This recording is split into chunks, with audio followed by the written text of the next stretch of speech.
Urea ખાતરની અછતથી કપડવંજમાં ગ્રામ્ય વિસ્તારમાં ખેડૂતોની લાઈનો લાગી છે. છેલ્લા કેટલાક સમયથી ખાતરની અછતથી ખેડૂતો પરેશાન થતા હોવાનો ખેડૂત અગ્રણીનો આક્ષેપ જોવા મળ્યો. સમયસર ખાતર ન મળવાથી દૈનિક આર્થિક નુકસાન પણ થતું હોવાનું જણાવ્યું. મર્યાદિત સ્ટોક મળતો હોવાથી દુકાનદારો પણ પરેશાન, જ્યારે ખેડૂતોને ખાતર ન મળવાની નિરાશ. સરકાર ખેડૂતોને પૂરતા પ્રમાણમાં ખાતર મળે તેવી વ્યવસ્થા કરે તેવી ખેડૂત અગ્રણીઓની માંગણી થઈ છે. વધુમાં ખેડૂત અગ્રણી કાંતિભાઈ પટેલે જણાવ્યું હતું કે ખાતરની તંગી હોવાને કારણે ખેડૂતોની લાઈનો થઈ રહી છે. શું કહીશું આપ? ખેડૂતોની લાઈનો થઈ રહી છે. ઉપરથી ખાતર ઓછું ફાળવણી થાય છે એટલે ખેડૂતો બહુ હેરાન થાય છે. અત્યારે પાકમાં ખાતર નાખવાની જરૂરિયાત છે, પછી ખાતર નાખવાની કોઈ જરૂરિયાત રહેતી નથી.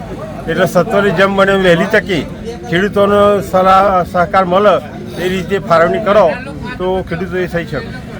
હાલમાં ખેડૂતો પારાવાર હાલાકી ભોગવી રહ્યા છે અને પોતાના ખેડૂતો ખેતરમાંથી આવી અને હાલ લાઈનમાં ઊભા છે, તો ખેડૂતોને કેટલું નુકસાન થતું હશે? ખેડૂતોને ખાસું નુકસાન થાય છે. રોજના 300 રૂપિયા લેખે અત્યારે દાઢી ચાલે છે, કશું કામ થતું નથી અને લાઈનમાં ઉભરામાં બહુ તકલીફ પડે છે.